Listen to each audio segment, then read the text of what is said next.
Copy निकालो, copy निकालो। क्या करा दिया था, कहाँ तक हो गया था? क्वेश्चन कराया था, उसके पहले टॉपिक दिखाओ कितना लिखवा दिया। Electric field due two point charge, direction हो गई है।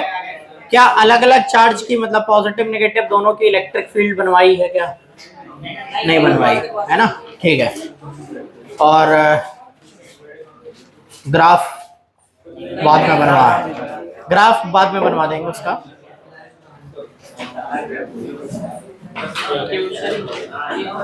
ठीक है, चलो देखो समझो आप, एक बार जल्दी से फॉर्मूला वगैरह रिवाइज कर लो। Electric field due to a point charge क्या था? 1/4πε0 Q divided by r square dot r cap. ये इलेक्ट्रिक फील्ड का फॉर्मूला है, ये वेक्टर फॉर्म है। अगर मैग्नीट्यूड अकेला पूछेंगे तब क्या होगा? 1/4πε0। शांत हो जाओ जो बातें कर रहे हैं। E इज इक्वल टू कितना होगा? 1/4πε0 Q बाई r स्क्वायर। ये होगा केवल मैग्नीट्यूड जब निकालना होगा, है ना। लेकिन अपन को तो डायरेक्शंस भी चाहिए साथ में। तो पहले जरा समझो, देखो कल हमने तुमको फोर्स में और इलेक्ट्रिक फील्ड में दोनों में थोड़ा सा हल्का सा डिफरेंस बताया था। कौन ज्यादा कन्वीनियंट था यूज करने के लिए? इलेक्ट्रिक फील्ड, है ना।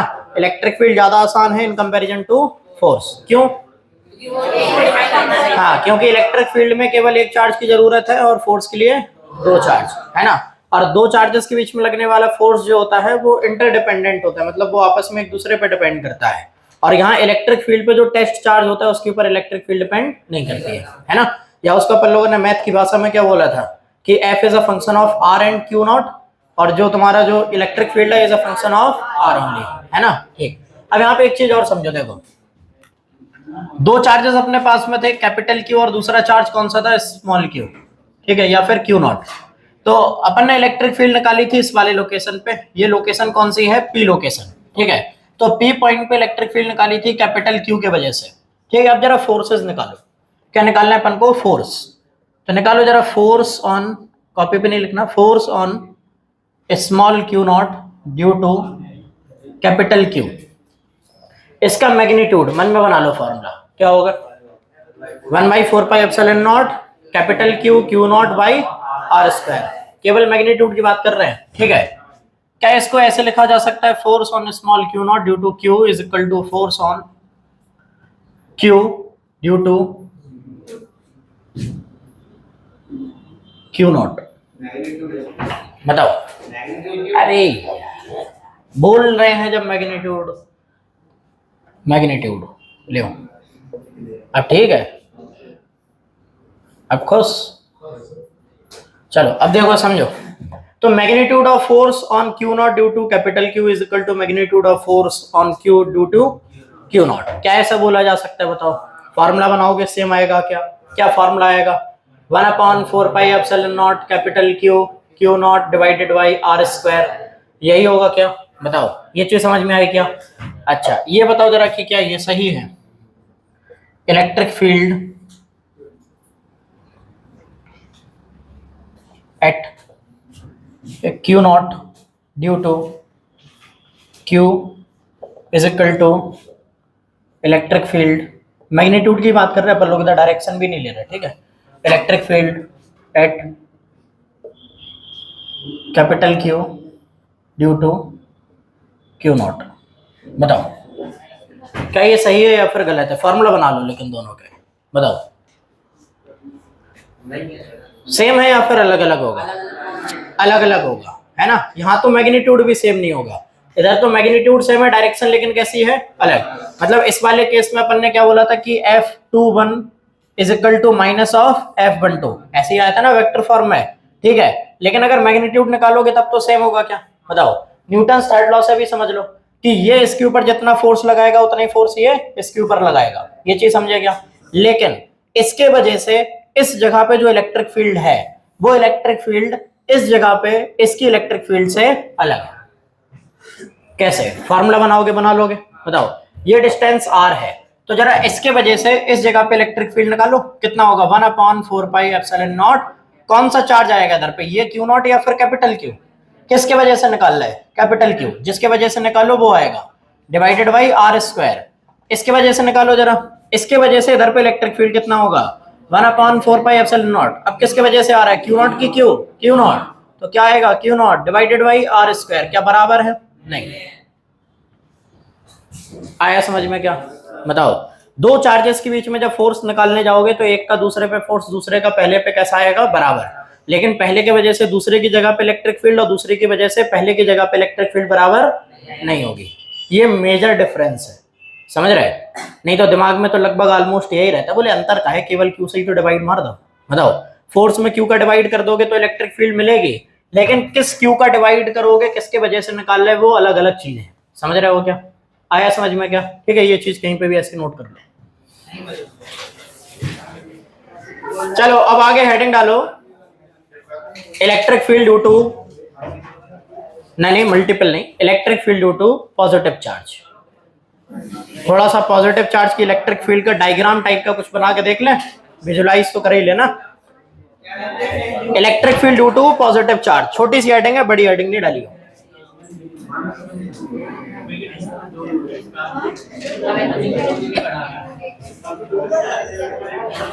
चलो देखो समझो,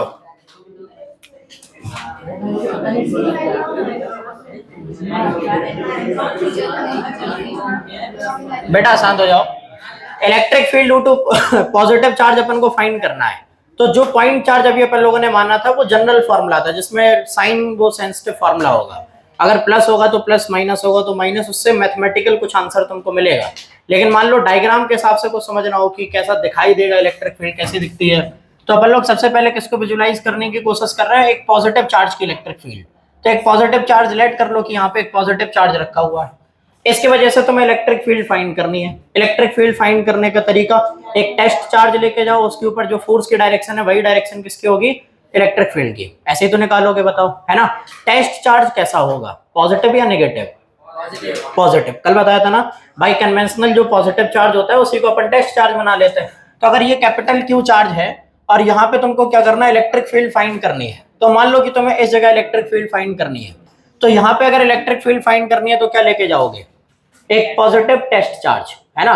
तो एक पॉजिटिव टेस्ट चार्ज को यहाँ पे रखोगे तो ये पॉजिटिव चार्ज इस पॉजिटिव चार्ज को अट्रैक्ट करेगा या रिपेल करेगा, रिपेल करेगा, है ना। तो रिपल्सन का फोर्स क्या अलोंग द लाइन होगा, बताओ, बताओ। इन दोनों को जोड़ने वाली जो लाइन है उसके अलोंग फोर्स होगा। मान लो ये फोर्स लग गया, ये लगा उसका फोर्स, तो force divided by charge, test charge, यही क्या होगा, इलेक्ट्रिक फील्ड। समझे क्या, आया समझ में, ठीक है। अब मान लो तुम्हें इस जगह पे इलेक्ट्रिक फील्ड फाइंड करनी है, अब क्या होगा, क्या अभी भी वही करना पड़ेगा, टेस्ट चार्ज लेके जाओ, फोर्स निकालो, है ना। तो इधर पे फोर्स क्या होगा, रिपल्सन का, लेकिन अलोंग दी लाइन। अब की बार में लाइन जो जोड़ने वाली है वो कौन सी है, ये वाली, तो ये हो जाएगा फोर्स। बताओ, क्या इन दोनों की लेंथ सेम रखें, बताओ। मान लो कि ये डिस्टेंस कैसी है, सेम है, ये डिस्टेंस और ये डिस्टेंस सेम है, तो ये लेंथ कैसी होगी, सेम होगी। ये चीज समझा गया, है ना। ऐसा करके इधर इलेक्ट्रिक फील्ड फाइंड करोगे सेम डिस्टेंस पे, अब इलेक्ट्रिक फील्ड कहाँ पे होगी, ऊपर की तरफ, है ना। यहाँ फाइंड करोगे तो कहाँ होगी, इधर की तरफ होगी, है ना। वेक्टर की लेंथ कैसी होगी, सेम। अब ऐसे करके इधर निकालोगे तो ये ऐसे होगी, इधर निकालोगे तो फिर ये इस तरीके से होगी इलेक्ट्रिक फील्ड, इधर निकालोगे तो ये ऐसे इलेक्ट्रिक फील्ड होगी, इधर निकालोगे तो इलेक्ट्रिक फील्ड ऐसे होगी। बताओ, क्या पॉजिटिव चार्ज की वजह से इलेक्ट्रिक फील्ड समझ में आ रही है क्या, बताओ। अब ये तो तुम्हारे प्लेन के ऊपर है, मतलब इस प्लेन के ऊपर है। मान लो एक पॉइंट इधर है, बोर्ड से थोड़ा सा बाहर निकला हुआ है ना, इस जगह पे, क्या इस पॉइंट पे इलेक्ट्रिक फील्ड फाइंड कर लोगे क्या, बताओ, कहाँ पे होगी, बाहर की तरफ, ऊपर की तरफ, काय हुआ है, बिल्कुल जस्ट सामने है तो ऐसे होगी, बताओ, है ना। अगर इधर मानोगे पॉइंट तो ऊपर ऐसे, इधर मानोगे तो ऐसे नीचे, अगर इधर मानोगे तो ऐसे नीचे, इधर माना तो ऐसे नीचे। आ रहा है समझ में क्या, है ना। क्या बोर्ड के पीछे भी ऐसा ही होगा, है ना। क्या सभी को जोड़ोगे कि स्फीयर बनेगा क्या, है ना। लेकिन यहाँ पे क्या इलेक्ट्रिक फील्ड स्फेरिकल है क्या, नहीं, इलेक्ट्रिक फील्ड तो स्फेरिकल नहीं है ना। बताओ, इलेक्ट्रिक फील्ड लाइंस को ऐसे जोड़ दिया टेंजेंशियल ऐसे करके तो भला ही स्फीयर बना लो इमेजिनरी, लेकिन इलेक्ट्रिक फील्ड तो अलग है। इलेक्ट्रिक फील्ड की शेप को क्या नाम दोगे, यहाँ इलेक्ट्रिक फील्ड की शेप को नाम दिया जाता है रेडियली आउटवर्ड। क्या नाम देंगे इसको, रेडियली आउटवर्ड। अब जरा समझो, क्या आउटवर्ड है ना, पॉजिटिव चार्ज से बाहर की तरफ जा रही, बताओ, क्या पॉजिटिव चार्ज की तरफ इलेक्ट्रिक फील्ड जा रही है या बाहर की तरफ, बाहर की तरफ, तो क्या बोलेंगे, आउटवर्ड। आउटवर्ड लेकिन काम चलेगा नहीं केवल, क्यों नहीं चलेगा, कि जैसे अगर मान लो यहाँ पे पूछा और यहाँ पे इलेक्ट्रिक फील्ड ऐसे हो तो क्या ये भी आउटवर्ड कहलाएगी, बताओ, है ना। तो ये भी आउटवर्ड है, ये भी आउटवर्ड है, लेकिन ये इसकी इलेक्ट्रिक फील्ड नहीं है। बताओ, क्योंकि इलेक्ट्रिक फील्ड तो तब है ना जब तुम क्या करोगे, फोर्स निकालोगे, और फोर्स हमेशा कैसे निकलता है, चार्ज और दोनों चार्ज को जोड़ने वाली लाइन। तो इसको और इसको जोड़ोगे तो ये लाइन के अलॉन्ग थोड़ी ना फोर्स हुआ, समझ रहे क्या। और अगर एक लाइन से जोड़ोगे तो क्या ये सभी लाइन जो है वो कहां से निकलेंगी, चार्ज से। बताओ, एक तरीके से इन सभी लाइनों का एक सेंटर है, इन सभी लाइनों का क्या है, एक सेंटर। वो सेंटर पे कौन है, जो चार्ज, जिसके वजह से इलेक्ट्रिक फील्ड फाइंड करना है। इसी वजह से नाम रखा हुआ है रेडियली आउटवर्ड, क्योंकि एक रेडियस के जैसे फॉर्म कर रहे हैं, समझ रहे हैं। जैसे अगर इनको जोड़ोगे, अगर ये सेंटर है और एक स्फीयर बनाओगे तो क्या ये रेडियस नहीं होगी उन सभी की स्फीयर की, है ना। तो इसी वजह से क्या नाम रखा है इसका, रेडियली आउटवर्ड। आए समझ में क्या। अगर किसी पॉइंट पे वो स्फीयर बनाओगे तो ये सभी क्या उसके परपेंडिकुलर होंगे, स्फीयर की सरफेस के कैसे होंगे, परपेंडिकुलर। ये चीज प्रॉपर्टी पता है तुमको, है ना। रेडियस जो होती है वो सर्कल या स्फीयर के कैसे होती है, परपेंडिकुलर। बस वही हो गया। आया समझ में क्या। इसी वजह से इसको क्या नाम देंगे, रेडियली आउटवर्ड, रेडियली आउटवर्ड। लेकिन अभी एक चीज और समझो, अभी जो अपन ने इलेक्ट्रिक फील्ड फाइंड करी है वो इन पॉइंट्स पे फाइंड करी है, समझ रहे।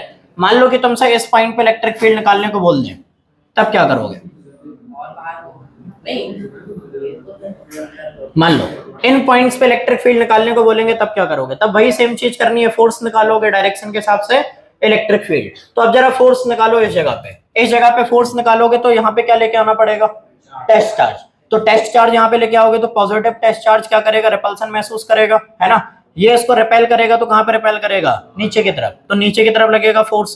क्या डंडी सेम लेंथ की होगी या छोटी हो गई, छोटी। क्यों, क्योंकि फोर्स कम हो जाएगा, समझ रहे हैं। फोर्स जो है वो डिस्टेंस पे डायरेक्टली डिपेंड करता है, इनवर्सली, इनवर्सली मतलब डिस्टेंस बढ़ेगा तो फोर्स कम, फोर्स कम हो जाएगा तो वेक्टर की लेंथ बढ़ेगी या कम होगी, कम हो जाएगी। तो अब की बार में ये वेक्टर छोटा बनेगा, तो इलेक्ट्रिक फील्ड ये आएगी, समझ रहे हैं। इधर निकालोगे तो इधर पे भी इलेक्ट्रिक फील्ड वेक्टर होगा इसी डायरेक्शन में, लेकिन लेंथ कैसी होगी, छोटी।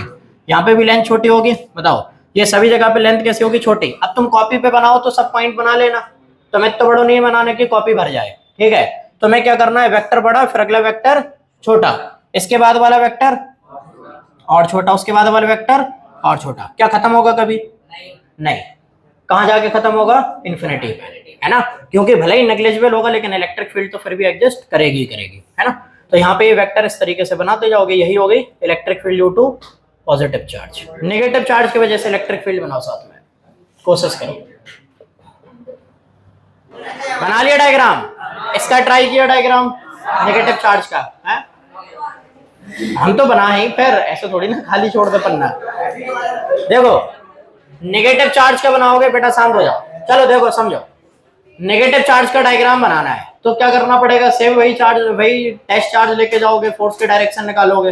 इधर निकालो जरा टेस्ट चार्ज पे फोर्स की डायरेक्शन अंदर की तरफ, है ना। लेकिन वो वेक्टर कहाँ पे बनाओगे, क्या कि अगर अंदर की तरफ बनान गए तो वेक्टर तो बहुत छोटू से बन जाए, बताओ।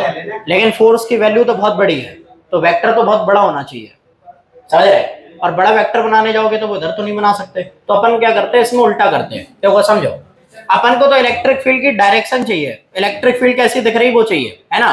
जरूरी है कि तुम इधर से लेके इधर की तरफ फोर्स निकालना स्टार्ट करो, तुम उल्टा भी तो कर सकते हैं। बताओ, पहले इधर वाले चार्ज पे फोर्स निकाल लो, फिर इधर वाले पे निकाल लो, फिर इधर वाले पे निकाल लो।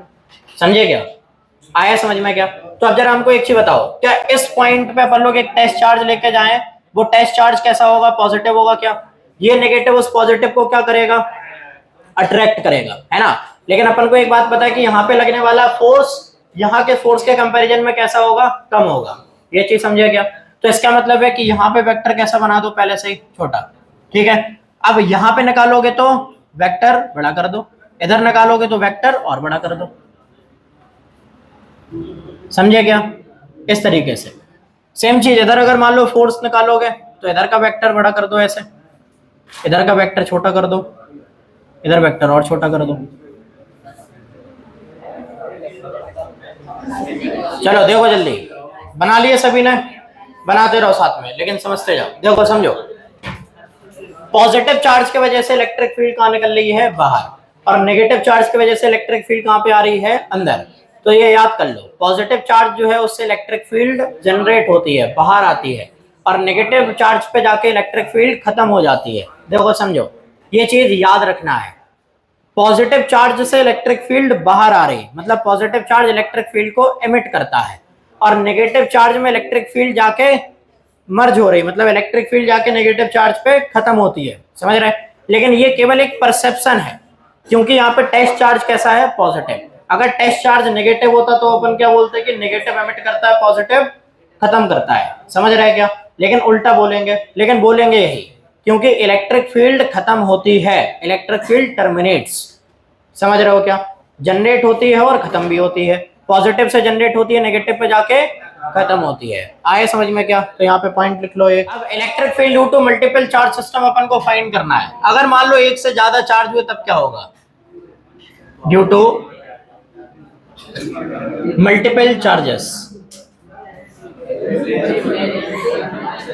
बेटा आसान हो जाओ, जैसे फोर्स फाइंड करा हुआ था, अगर मल्टीपल चार्जेस होते हैं तो उस केस में फोर्स निकालने का तरीका क्या था, principal of superposition.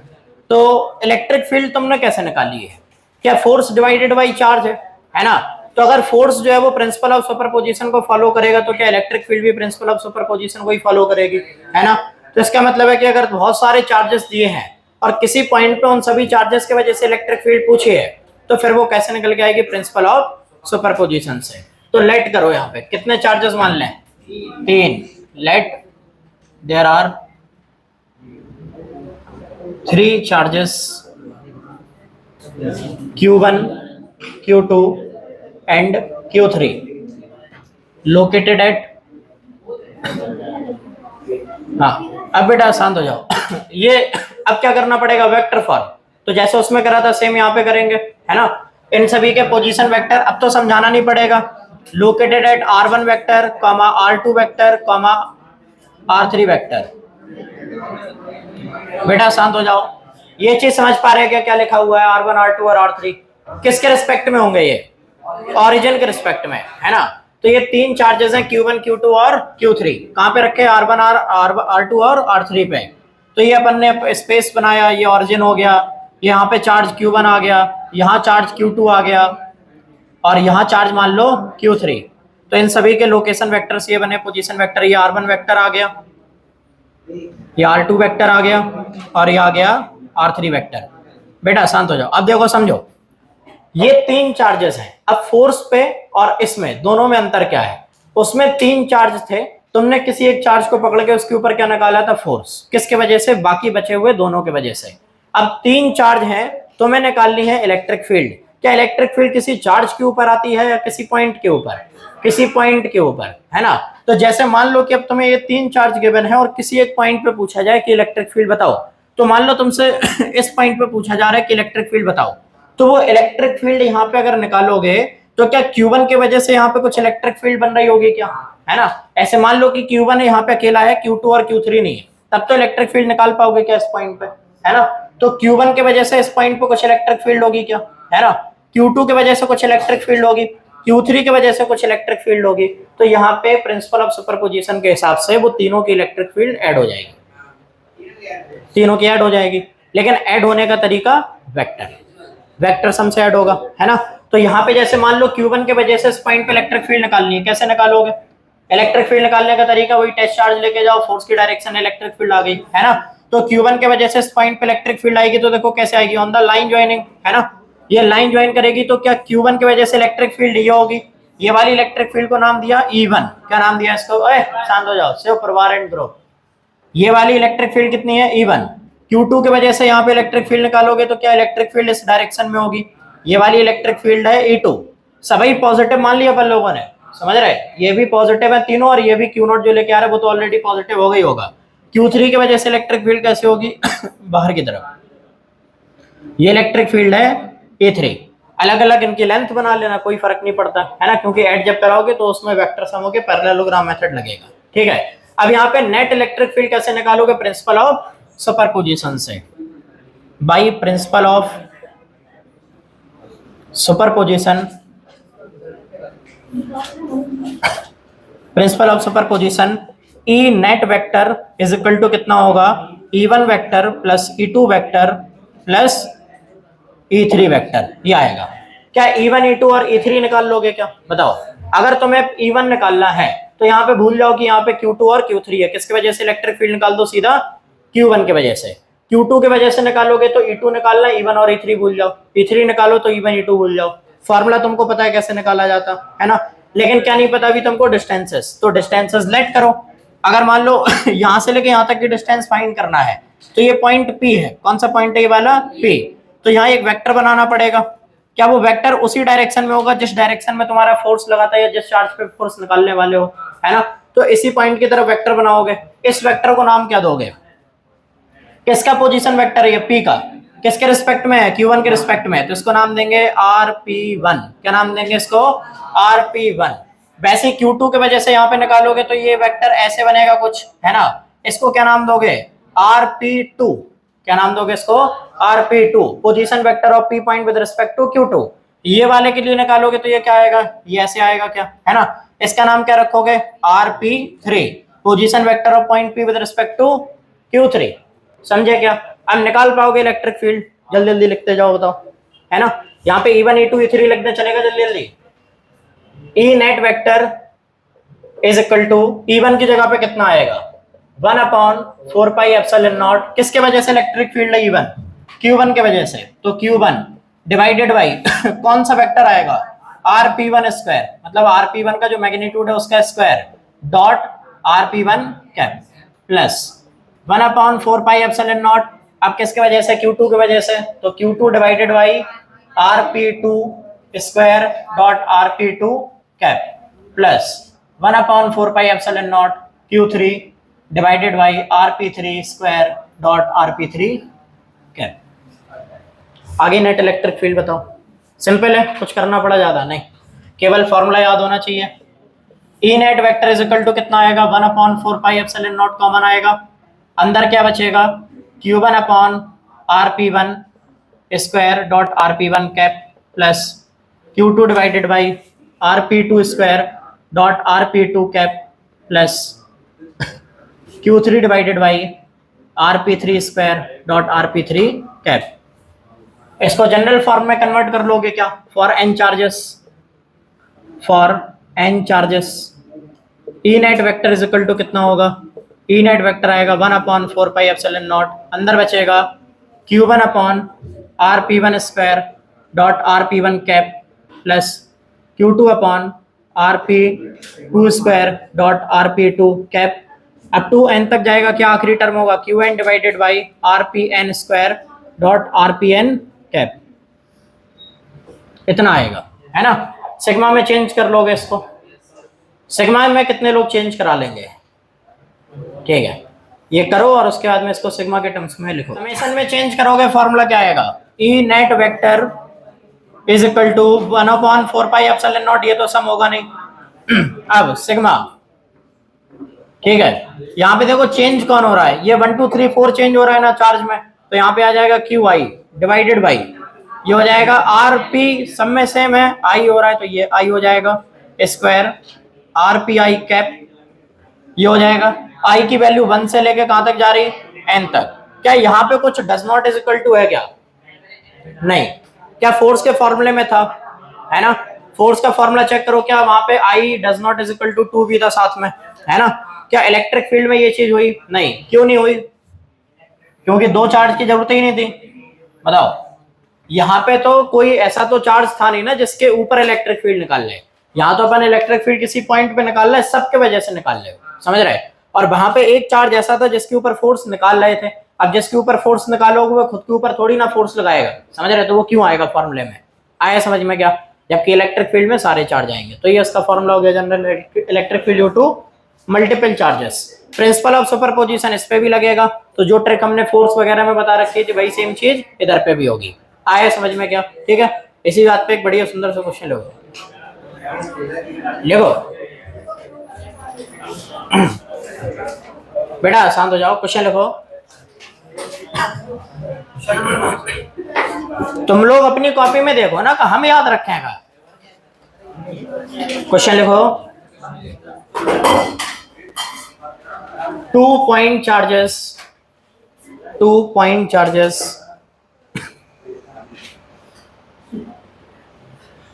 2 point charges of magnitude, 2 point charges of magnitude q, small q banana, 2 point charges of magnitude q and 2q, q and 2q are separated by a distance of, are separated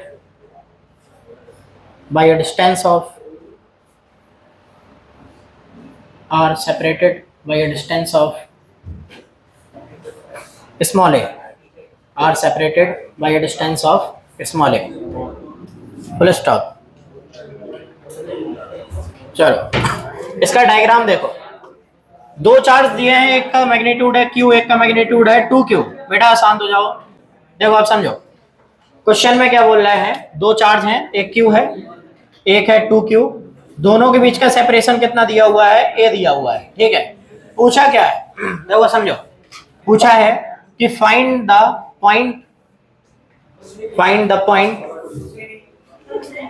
अब क्या बोल रहे हैं भाई, तो बोल रहे हैं क्या पूछा है, डायग्राम बनाया हमने, find the point at which, find the point at which net electric field is zero, find the point at which net electric field is zero if it exists, if it exists। इन दोनों charges के आसपास में कोई एक ऐसा point निकालना है जहां पे इलेक्ट्रिक फील्ड कितनी हो, जीरो।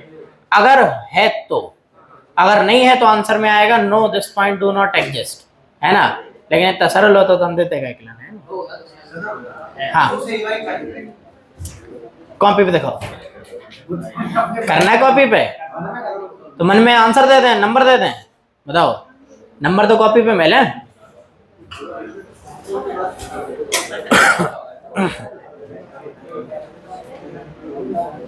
कोई एक लोग टाइम बताओ,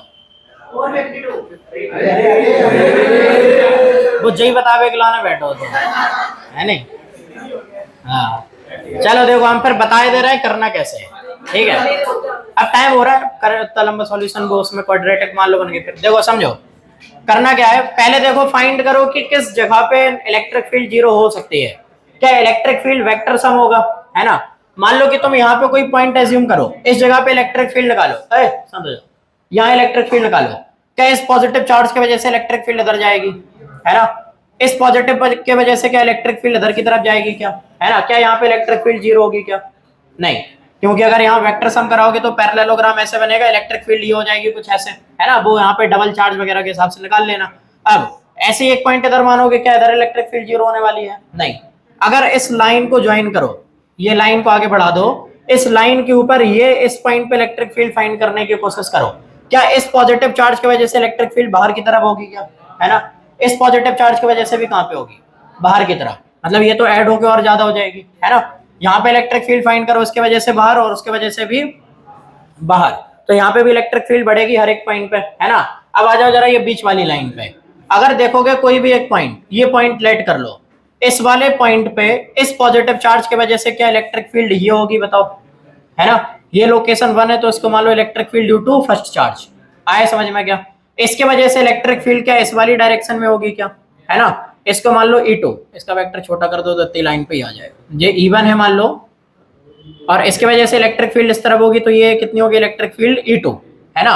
क्या ये दोनों अपोजिट डायरेक्शन में है क्या, है ना, लेकिन अलग अलग मैग्नीट्यूड के होंगे, क्योंकि ये 2Q है, ये कितना है Q, तो जरूरी है कि जीरो ही हो जाए बीच में, नहीं ना, है ना। तो अपन को नहीं पता कि किस जगह पे जीरो है, लेकिन अगर जीरो है इलेक्ट्रिक फील्ड तो इसी लाइन के ऊपर कहीं पे होगा, क्योंकि यहीं पे इलेक्ट्रिक फील्ड एक दूसरे के अपोजिट है। समझ रहे क्या, आया समझ में, कोई ऐसा जिसको नहीं आया, आ गया ना। अब यहाँ पे लेट कर लो कि ये पूरी लेंथ कितनी है a, और इस वाले चार्ज से ये वाली डिस्टेंस है x, तो यहाँ से लेके यहाँ तक की डिस्टेंस कितनी हो गई, a माइनस x।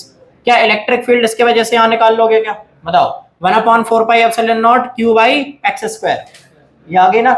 इसके वजह से निकालोगे तो 1/4πε0 2q upon a minus x का स्क्वायर, दोनों एक दूसरे के बराबर होंगी तभी तो जीरो होगा, तो बराबर रख देना, x आ जाएगा। आए समझ में क्या, ठीक है, बस ये करना है।